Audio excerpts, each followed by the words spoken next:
मंत्री ही सगळी पदं मी भूषवली आणि प्रत्येक पदाचा वापर हा सर्वसामान्य गोरगरीब जनतेसाठी त्यांच्या हितासाठी त्याचा वापर केला। महाराष्ट्राच्या विकासासाठी त्या अधिकारांचा वापर केला। पण या सर्व पदांपेक्षा मला या महाराष्ट्रातल्या लाडक्या बहिणींचा लाडका भाऊ हे पद सगळ्यात महत्त्वाचं आणि मोठं आहे अशी माझी भावना आहे। कारण जे प्रेम पाहतो आपण, जी काय आपुलकी आणि आदर त्या लाडक्या बहिणींच्या डोळ्यामध्ये पाहताना एक वेगळा आनंद आहे, समाधान आहे। आणि याचाही मला आनंद आहे की मुख्यमंत्री पदाच्या कारकिर्दीमध्ये या महाराष्ट्रातल्या सर्वसामान्य गोरगरीब लाडक्या बहिणींसाठी मुख्यमंत्री माझी लाडकी बहीण योजना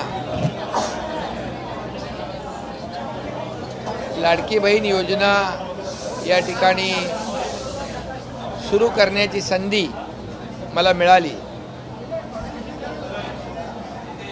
याचा आनंद मला आहे। खऱ्या अर्थाने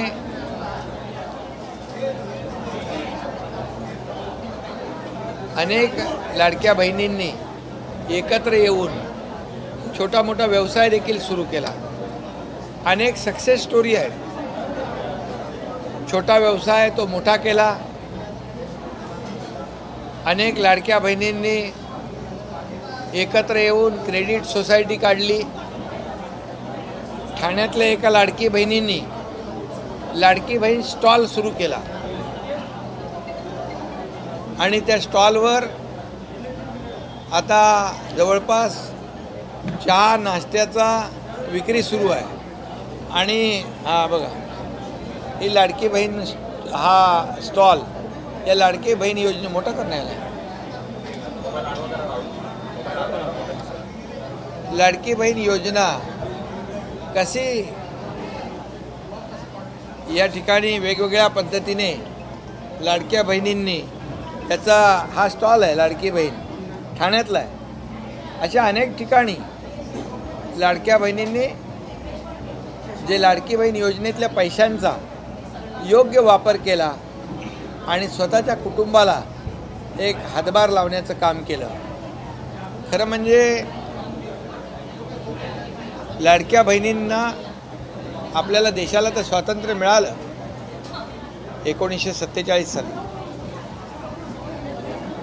परंतु लाडक्या बहिणींना जे आर्थिक स्वातंत्र्य आहे ते देण्याचं काम या योजनेमधून आम्ही केलं, याचा मला आनंदही आहे। आणि जेव्हा मी मुख्यमंत्री होतो तेव्हा त्या आमच्या टीमने, मी, देवेंद्रजी, अजितदादा आणि आमचे सर्व सहकारी मंत्रिमंडळ या सर्वांनी मिळून एक मोठा निर्णय जो घेतला, त्या निर्णयाचा फायदा कोट्यावधी कुटुंबांना झाला। आणि तेच प्रेम जे आहे लाडक्या बहिणींचं आज माझ्या पाठीशी आहे।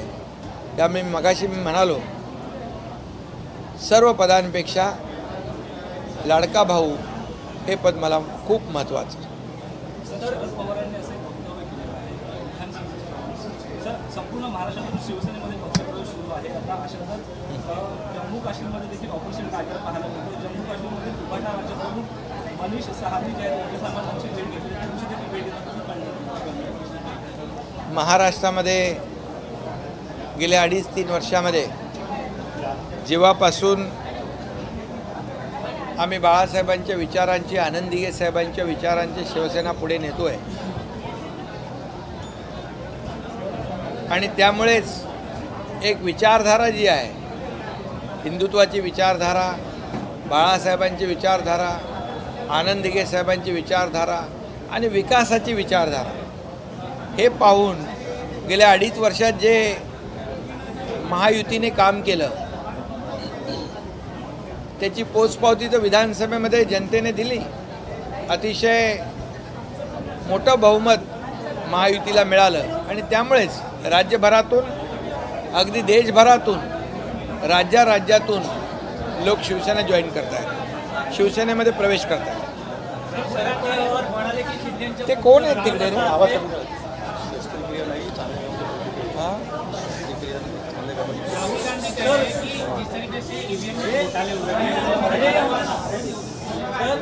शरद पवार म्हणाले की शिंदेचा पुढचा रस्ता कसा असेल लवकरच अंदाज येईल असं वक्तव्य केलं. शरद पवार साहेब ज्येष्ठ नेते आहेत, अनुभवी नेते आहेत. त्यामुळे खरं म्हणजे आमची जी काही वाटचाल आहे, मार्ग जो आहे तो बाळासाहेबांच्या विचारधारेचा आहे, विचारांचा आहे, त्याचबरोबर विकासाच्या विचारांचा आहे.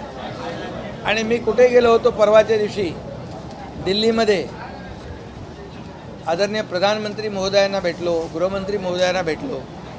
त्यामुळे आमचा मार्ग अगदी वाटचाल सरळ आहे. आमची चाल आणि ती सरळ आहे, तिरकी वाटचाल आमची नाही. त्यामुळे मी आज काही कोणावर टीका करू इच्छित नाही, पण विचारधारेशी आम्ही जोडलो गेलेलो आहे आणि विचारधारा आणि विकास याची आम्ही सांगड घातलेली आहे. त्यामुळे आमचा मार्ग अतिशय स्पष्ट आहे आणि त्या मार्गाने आम्ही जातो आहे. त्याच मार्गाने पुढे चालत राहणार, या महाराष्ट्राचा विकास करत राहणार. बाळासाहेबांचे, दिघेसाहेबांचे विचार संपूर्ण महाराष्ट्रभर पोचवत राहणार. असा एक वक्तव्य केलेलं आहे, 160 जागा निवडून देतो, गॅरंटीसह 2 जणांना भेटलो आहे असं शरद पवार म्हणाले. आता बघा, हा गौप्यस्फोट कोणी केला? पवारसाहेबांनी. त्यामुळे मगाशीच मी म्हणालो की पवारसाहेब ज्येष्ठ आहेत, परिपक्व नेते आहेत. त्यामुळे ते कोण माणसं भेटले, त्यांचं नाव त्यांनाच माहीत असेल. त्यामुळे हा प्रश्न पवारसाहेबांनाच तुम्ही विचारला पाहिजे. यात पडायला नको त्यांची भेट जी आहे राहुल गांधींना नाना पटोले म्हणतात की राहुल गांधींना कोणी 2 जण त्यांची भेटायला आलीच नव्हती, आले नव्हते.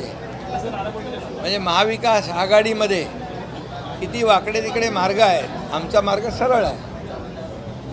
हिंदी में जाना चाहिए.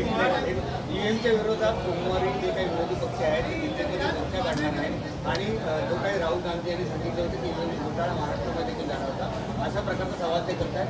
काँग्रेसचे सगळे जे काही त्यांचे पक्ष आहेत तुमचे पक्ष ते मोर्चा काढणार. खरं म्हणजे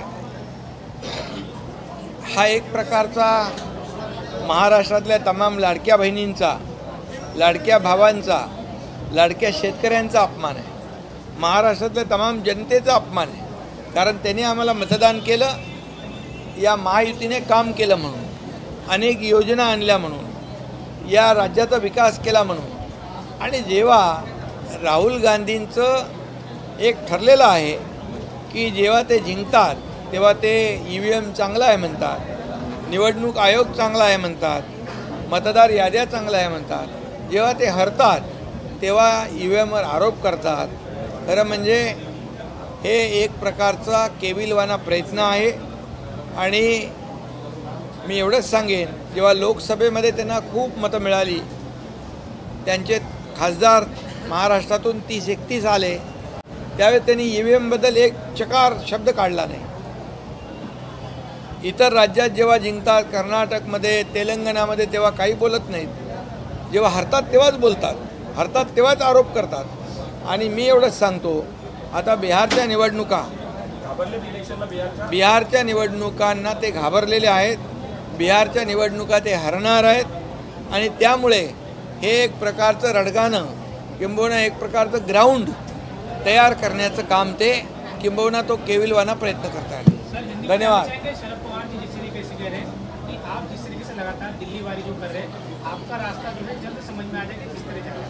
अरे हम जनपद नहीं जाते हैं, हम विकास पथ जाते हैं, समझे. और दिल्ली में जाते हैं हम, तो हम चुपके नहीं जाते. वो आदरणीय प्रधानमंत्री मोदी जी से मिलते हैं हम गृह मंत्री अमित शाह जी से मिलते हैं, कई वरिष्ठ मंत्री हैं उनसे हम मिलते हैं. ये महाराष्ट्र के विकास के बारे में महाराष्ट्र को आगे बढ़ाना है, इसलिए हम जाते हैं। हम इसलिए नहीं जाते कि हमें कोई पद चाहिए, हम खाना खाने के लिए जाते नहीं, हम जाते हैं महाराष्ट्र के लिए विकास निधि लाने के लिए। और इसलिए हमारा रास्ता एकदम स्वच्छ है, स्पष्ट है। हिंदू हृदय सम्राट बाला साहेब ठाकरे जी की विचारधारा पे हम चल रहे हैं, आनंद दिघे साहब की विचारधारा पे हम चल रहे हैं, विकास के विचारधारा पर हम चल रहे हैं। और हम जहाँ जा रहे हैं खुले हम जा रहे हैं, तो किसी को बताने की आवश्यकता नहीं है हम कहाँ जाने वाले हैं। और शरद पवार साहब तो बहुत सीनियर लीडर है, बहुत ही मैच्योर्ड लीडर है। और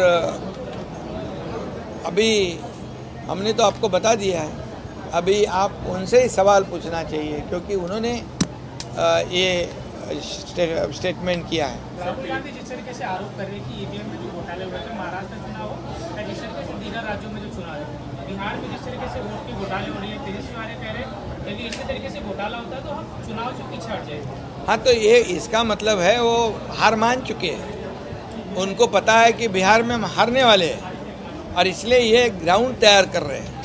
ये जब जीतते हैं, चुनाव जीतते हैं, तब वो कभी भी ईवीएम के बारे में कुछ बोलते नहीं, चुनाव आयोग के बारे में कुछ बोलते नहीं। लेकिन जब हारते हैं तभी ये ईवीएम के बारे में बोलते हैं, चुनाव आयोग के बारे में बोलते हैं और आरोप लगाने का काम वो करते हैं। इसलिए अभी ये महाराष्ट्र नहीं, देश की जनता जान चुकी है, जब जीतने के बाद वो उनका स्टेटमेंट अलग होता है और हारने के बाद अलग होता है। और इसलिए उन्होंने मेरे ख्याल से ये बिहार की जो हार है कबूल की होगी। सर, आप पोस्ट मैन थे, मोस्ट पावरफुल पॉलिटिशियन करके आपको देखा गया था। मोदी जी जो है बार बार आपका काम देख के आपको मिलने के लिए बुलाते हैं। आने वाले दिवाली तक राजकीय ऐसी चर्चा है कि आने वाले दिवाली तक एकनाथ शिंदे के माध्यम से महाराष्ट्र को देखिए, मैं अभी काम कर रहा हूँ, मोदी जी के नेतृत्व में काम कर रहा हूँ और मोदी जी एनडीए के नेता है और महाराष्ट्र सरकार और केंद्र सरकार दोनों डबल इंजन सरकार काम कर रही है। और इसलिए देवेंद्र फडणवीस जी है, मैं है, अजीत दादा है, हमारी टीम काम कर रही है। हमारा एजेंडा एकदम साफ है, एजेंडा हमारा स्पष्ट है कि हमें ये महाराष्ट्र का विकास करना है, महाराष्ट्र में ये आम जनता को न्याय देना है। हमारा कुर्सी का एजेंडा नहीं है, कुर्सी का एजेंडा किसका है आप लोग को मालूम है। और इसलिए हमें इस महाराष्ट्र को आगे बढ़ाना है। इलेक्शन कमीशन के खिलाफ जो आंदोलन करने वाले उसको लेकर आपकी क्या है? वो आंदोलन तो मैंने कहा ना, जब हारते हैं तो आंदोलन करते हैं, जीतने के बाद तो चुप्पी साधते हैं। अब ये तो उनकी स्ट्रैटेजी तो लोगों को पता चली है, इसलिए हार उन्होंने बिहार की कबूल करना चाहिए, क्योंकि उनको अभी डर है, हारने वाले हैं, तभी आरोप लगा रहे हैं।